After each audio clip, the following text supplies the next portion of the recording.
Assalamualaikum warahmatullahi wabarakatuh.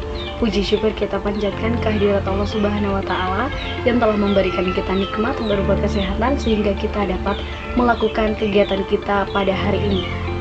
Salawat serta salam semoga senantiasa tercurahkan ke baginda Nabi besar Muhammad SAW yang telah membawa kita dari alam gelap gulita menuju alam terang benderang. Tak lupa pula saya ucapkan terima kasih kepada Ibu Dr. Evi Segarawati Ampri SPD MPD selaku dosen pengampu mata kuliah pengembangan kurikulum dan bahan ajar yang telah membimbing kami selama proses pembelajaran. Perkenalkan, nama saya Nuraini Arbani dengan NIM H0523072 yang pada kali ini akan melakukan presentasi dengan judul Masteri Pendekatan Konsentris dalam mengembangkan kurikulum pendidikan. Untuk mengefisienkan waktu, langsung saja kita ke video selanjutnya.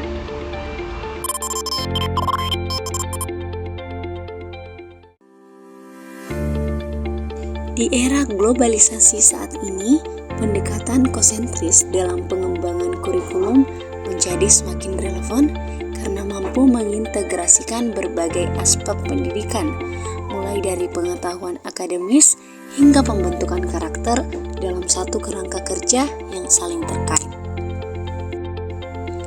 Landasan pengembangan kurikulum.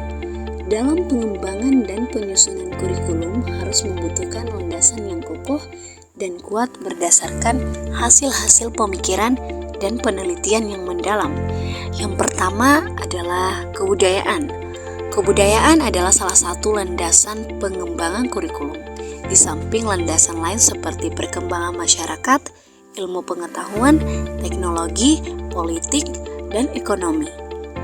Ki Hajar Dewantara menyatakan bahwa kebudayaan merupakan faktor penting sebagai akar pendidikan suatu bangsa. Oleh karena itu, kebudayaan berfungsi sebagai landasan di mana kurikulum dikembangkan dan juga berfungsi sebagai target hasil pengembangan kurikulum. Yang kedua, teori belajar. Teori belajar atau cara siswa belajar merupakan landasan lain yang diperlukan untuk pengembangan kurikulum. Berbagai aliran dan teori psikologis membentuk teori belajar yang dikenal dalam literatur. Pendekatan lintas budaya dalam kurikulum. Pendekatan lintas budaya dapat diterapkan dalam kurikulum dengan mengintegrasikan keragaman budaya sebagai landasan dalam pengembangan visi misi, tujuan, dan berbagai elemen kurikulum. Hal ini berarti bahwa pengembangan kurikulum harus lebih dari sekedar menjadikan keragaman budaya sebagai topik pelajaran. Mereka juga perlu menggunakan keragaman tersebut sebagai dasar dalam merancang seluruh struktur kurikulum. Kurikulum multikultural masa mendatang. Kurikulum multikultural adalah suatu pendekatan dalam pengembangan kurikulum pendidikan yang menekankan pentingnya menghargai, menghormati, memahami, dan menerima keanekaragaman, pluralitas, dan heterogenitas dari sisi budaya, etnis, suku, maupun agama. Ada 3 hal yang dapat kita perhatikan. Yang pertama adalah pengembangan ide. Pengembangan ide berkenaan dengan penentuan filosofi kurikulum, model kurikulum yang digunakan, pendekatan dan teori belajar yang digunakan, pendekatan atau mode evaluasi hasil belajar. Yang kedua, pengembangan dokumen.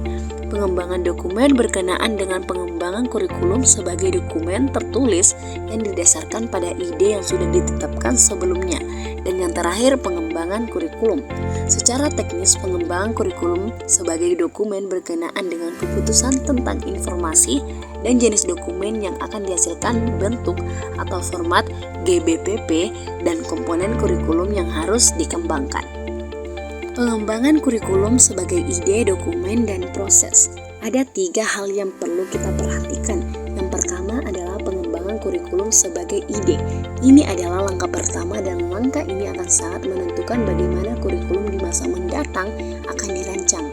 Ini dapat menjadi kurikulum yang multikultural, monokultural, atau umum yang tidak mempertimbangkan perbedaan kultural saat ini.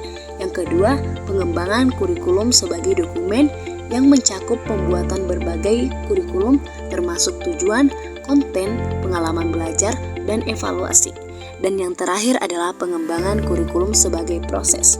Guru sangat bertanggung jawab atas pengembangan kurikulum sebagai proses.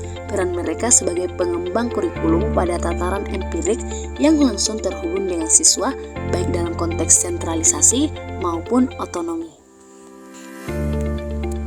Kesimpulan yang dapat kita ambil adalah kurikulum dapat membantu memperkuat identitas nasional dan mempersiapkan siswa untuk menghadapi tantangan di seluruh dunia dengan memasukkan nilai-nilai budaya dan lokal ke dalam proses pembelajaran.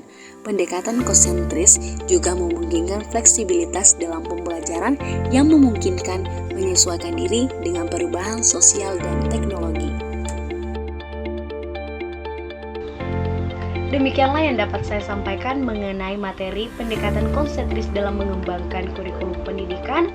Semoga apa yang telah saya sampaikan bisa bermanfaat dan memberikan kita wawasan yang lebih baik lagi. Saya akhiri, wassalamualaikum warahmatullahi wabarakatuh, dan terima kasih telah menonton.